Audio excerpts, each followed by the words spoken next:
ज्या साह्याने म्हणजे हा युवराज नावाचा बुल जो आहे आम्ही हरियाणामधून जो परचेस केला होता त्याच्या साह्याने भरवली ही म्हैस.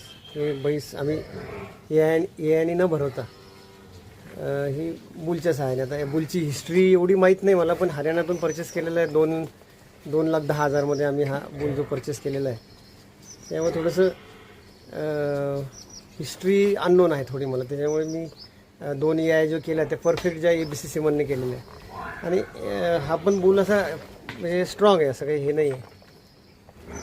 अशा प्रकारे सुबोध डेअरी फार्म, अंजनी बुजरू, अंजनी बिके मेहकर. तर ह्या गोष्टी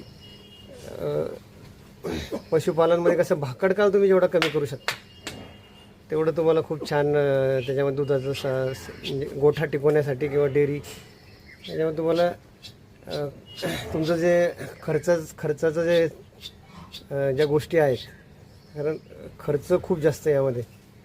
आणि जोपर्यंत तुम्हाला पुढचं तुमचं जे बच्चू कंपनी ज्या किड्स होतात त्यांचं मोठे होईपर्यंत म्हणजे 3 वर्षापर्यंत ती म्हैस तयार होईपर्यंत तुम्हाला थोडंसं हार्डवर्क आहे.